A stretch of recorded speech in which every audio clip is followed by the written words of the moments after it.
Hello everyone, this is Zeeebo and welcome to this AFK journey video. So Lily May, the Twilight Tracker, just got released on the test server, and in today's video let's run through the skill kit of this unit, and then I'm gonna play test it and then give my first impression about this unit. So without further ado, let's start with the skill set. So one thing before we start talking about skill set, Lily May actually has an exclusive headwear where you can actually equip it to your character once you reach Affinity 8000 with her at Supreme Plus. So this is how the headwear looks like, and it's pretty cute. So that's something that is very interesting. Maybe in the future, whenever we get like any new characters, we will get the chibi headwear that we can wear on the head itself. So that's for the Lily May epic headwear. Next, let's run through the skills. Okay, so the very first skill, Tempest Shot. Let's take a look at the full description. So passive enters a defensive state at the start of battle. When a non-summon enemy casts their ultimate, Lily May becomes unaffected. She then leaps above them and shoots a Quell Bot, dealing 200% damage and interrupting their ultimate while causing them to lose 700 energy. Afterwards, she exits the defensive and unaffected states. This skill cannot interrupt boss enemies but can increase the damage Lily May deals to them by 400%. Okay, so the passive works when the enemy casts their ultimate. It even works on the boss, but it doesn't interrupt the boss, right? It doesn't drain their energy, it doesn't stop them from using the ultimate, but it increases the damage that Lily May deals. And from the looks of it, this skill is to counter all the ultimate at the start of battle, and obviously it's a counter to our dear Eironn, one of our favorite boy right there. But the one thing that I'm actually, I'll say, like contemplating about is whether or not Eironn will be actually the best partner with Lily May, or will Lily May make Eironn irrelevant in the meta, depending on how we look at things itself. So we have to look at the other skills first, but this skill is, the very first paragraph is a literal Eironn counter, right? It's like this power creep that we asked for to change out the PvP meta, and I'll definitely go for her and get her to Supreme Plus to slay some Eironns in arena. Okay, so that's my very first initial impression. So next, active, Lily May can enter the defensive state to target either all non-summon enemies or a specific one. If defending against them all, she targets the first one to use their ultimate. If defending against a specific one, she targets only them when they use ultimate. Okay, as usual, the language is a little bit wonky. I mean, my language is not very good, but like sometimes the language in the description is very wonky. Okay, once this enemy becomes untargetable for over 3 seconds or is defeated, Lily May switches to defending against all.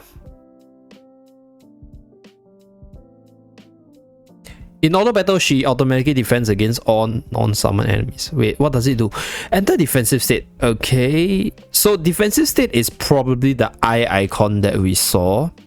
So she either targets the first one to use their ultimate. You can target the first one to use the ultimate, or is it a she cast it herself thing? So what does this defending do? Oh, so defending is basically the passive ability. Basically, this defensive state allows her to become unaffected and then jumps to the enemy casting the ultimate and deal damage to them while cancelling their ultimate. Okay. So this is a very anti-spellcaster or ultimate spamming kind of thing. Okay. Once the enemy is untargetable for over 3 seconds or is defeated. Okay, this part we have to actually try it out to see what it does, probably in one of the AFK stages later. But this ultimate is definitely anti-Eironn for sure.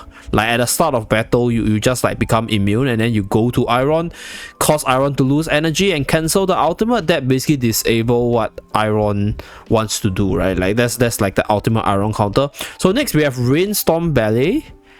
Flashes to the original target and attack 6 times, dealing 65% damage per hit.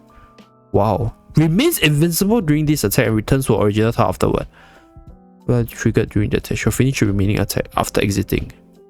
Oh, insane. It's 480% damage. I mean, each hit is still reduced by magical defense, but 480% is insane. And she's invincible and she goes back to her original tile. By the way, Lily May is a 3-tile attack range rogue. So that was something I mentioned earlier. Like, she goes back to her tile and continues her range attack. So she's not like Sylvina, she's not like Seth that runs in and then endanger themselves. So she's a bit like Vala, but like she is like this range assassin, which is I think gonna make her really, really crazy, just off like this anti-Eironn as well as range assassin factor. So next, Swallow's Flight. Grow stronger during battle. Each normal attack or skill grants her experience points with extra points awarded for kill or assist. Once her EX bar is full, she grows stronger, permanently increasing her attack by 10% and enhancing her next 4 normal attacks or attacks from Rainstorm Ballad. The enhanced attack deals additional true damage equals to 3% of the target's match HP, up to 75% of Lily May's attack. This growth can stack up to 4 times. Oh wow, this is a self buff. Okay, this is insane.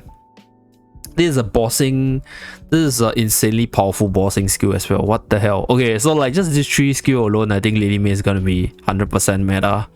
Yeah, if you can keep her alive, she's gonna grow stronger during battle, and you actually counter rush in a sense because she prevent Eironn from using ultimate immediately. So Eironn almost won't be able to instantly control you because you're no longer able to use your ultimate at the start.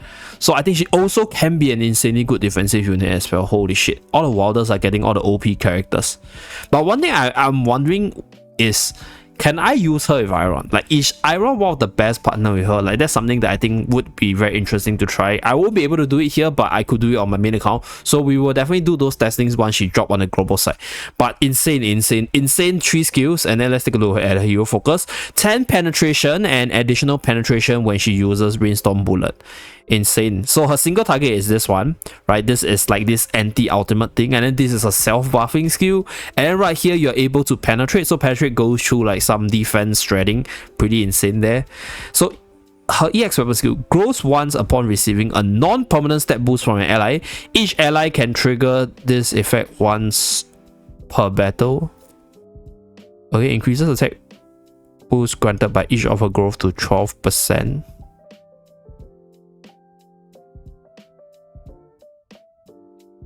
Allows her to do 2 additional attack that you can remember each growth. What the hell? Holy shit!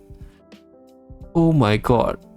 Oh shit! She's broken late game as well, dude. She's like the next coming of Dino.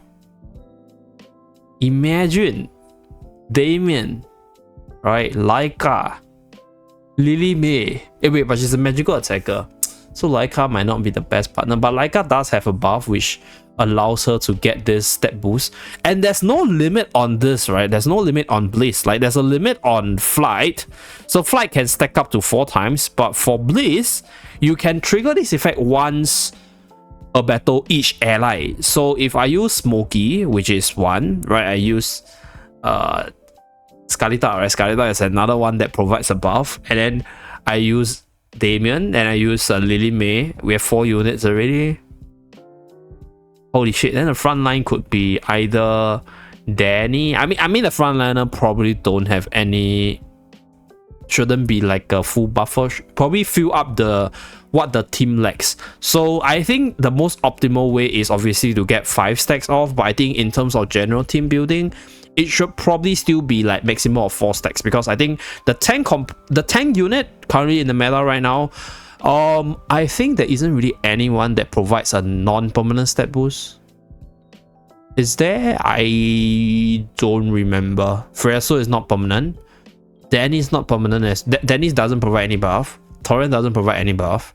So I guess from the last lot, if you are thinking about like general team building itself, 4 buffs would be pretty manageable with her. Like basically just a Dino team, but then you use a different tank, or you don't run tanks at all and then you just go full sniping on your enemy.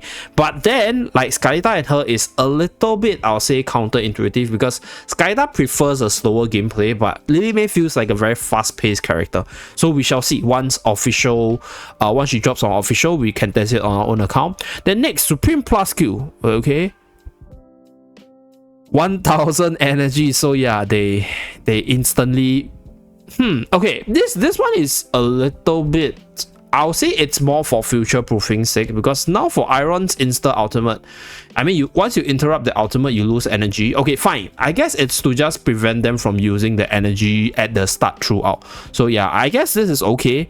Like, her other skills are so damn bloody powerful that, like, I don't know what to say about it. On top of that, she's hot. look at her character design. Wait, hold on. Let me go into the character design. Look at her. She's so beautiful. Okay, guys, I'm saying this. I'm gonna S+ her on day 1 of release, just for her aesthetic purposes. Okay, nothing else. Very nice character here. So this is Lily May, and from looks of it, right, like, I'm pretty sure we can do some crazy stuff with her. And she's not just like a PvP type of character. I think she's a generally really powerful character in a sense. As long as you can keep her alive, she can be a devastating force to be used against, like, even the toughest PvE contents, because she stacks damage, and it's true damage that is HP percentage basis, insanely powerful. Okay, anyway, so we shall not talk too much. Let's try her out in the AFK stage. So this is her. There's a bar below her, so 1 bar filled up, attack plus. So that's the very first stack. Okay, continues to normal attack. So this is her ultimate. Okay, the ultimate animation is a little bit disappointing, but okay, whatever. Okay, 2 stack. Then she uses her skill. Okay, very fast-paced character. Okay, use the ultimate. Okay, so I think this is when she casts the ultimate, whenever she enters the defensive stance, she's able to just cause the enemy to lose energy immediately, which effectively cancels the ultimate by reducing their energy, right? Because you interrupt them and then you reduce their energy, so the ultimate doesn't come out. Wow, so that's a very powerful skill. And if you take a look at the damage output, I mean, she's higher tier, but her damage output is pretty impressive. So that's one thing which I'm gonna share with my guild. Oh, okay, so let's continue one more battle. Actually, kind of want to see, like, how does buffing actually work for her. Okay, I think I'll use Laika, because Laika has an instant buff. I'm using Enlightening because Enlightening also offers a buff. So Laika, Enlightening. I think another non-permanent step buff I have is probably Coco. So let's just take a look. Okay, so she jumps in. Okay, Laika uses the buff. Okay, she didn't get that attack icon. So I assume if the buff was at the start of battle, she might not get the buff. Yeah, if you take a look, she just got that attack buff right there, and the bar starts to fill up. And then Coco uses the ultimate. Okay.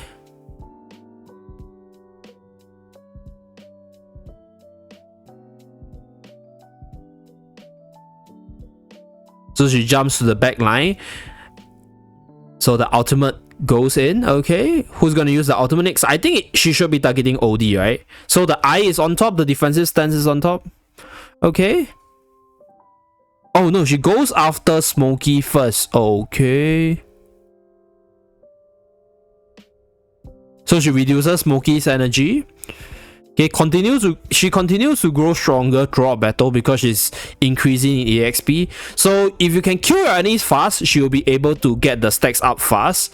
But I think she can also fight the long battle, right? Because the EXP grows continuously the longer the battle draws out. So the third skill is like her, I'll say, like, sustain or long fight longevity compared to a lot of assassins. Insanely crazy, I think. Okay, slightly lackluster in terms of damage now because I think the opponent has like 3 healers there. So I think it's partially because, like, my team is not optimized to deal with the double healers. Okay, but I think I got a glimpse at how her ability works. So now, okay, she uses the ultimate and minus energy on Torian, as you guys can see. So Torian gets interrupted and then Torian loses energy there. Okay. Okay, so Laika's not exactly like the best partner with her, unfortunately.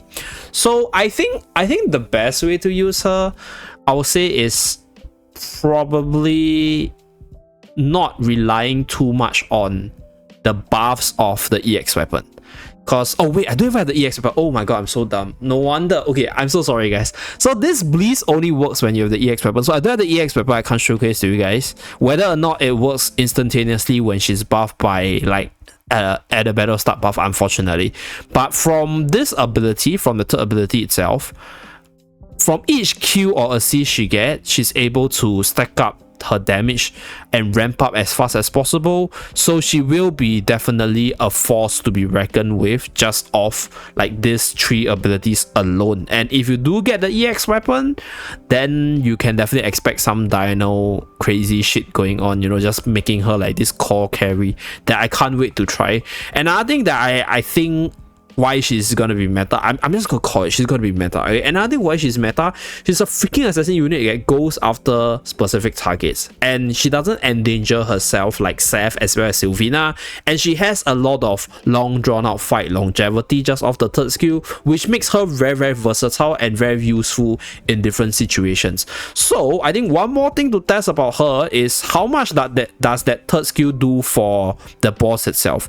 In fact, I think she's actually amazing for this boss, because okay, so for this boss itself, what I am going to do is I'm gonna put in our dear Merrily. I'm not gonna use this enlightening. I want to make it equal, and then we compare the damage of Merrily at the same tier to, I would say, Lily May in the same tier. Although it's kind of unfair because Merrily is probably like a more late game-ish EX weapon relying character. But let's just take a look at how she fares against one of the core carries. Okay, so as you guys can see, she goes back and then she charges up her skill.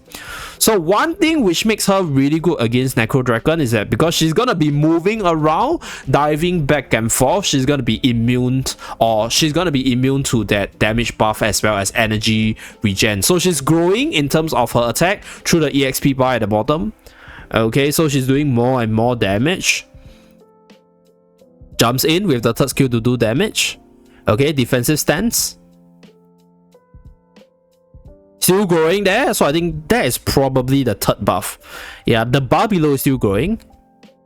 Okay. Is that the 4th bar? I think that's the 4th bar.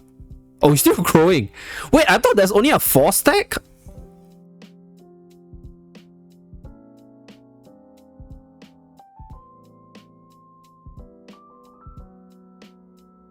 Wow, okay, wait. We gotta see the damage numbers later. Okay, but she still died, unfortunately. But then let's see the damage numbers, okay? Okay, so this is her damage number compared to a legendary Merrily. So, okay. So I'm just very curious how this thing works, because right now I'm at the lowest level in terms of the skill, so I can't really gauge the true power, but I do see this true damage equals to a percentage of the target's max HP becoming super duper impactful, because this skill actually scales with more stats as well as levels, because the max damage you can do also increases with levels. So this will be her trump card to deal with bosses. So yeah, Lily May is gonna be super duper broken. Let me know what you guys think about this super duper broken character. I'll definitely pull for her on her global release on the 8th of August. Thank you very much for tuning in. Do remember to like and subscribe to see more. See you guys again in the next AFK journey video. Bye guys.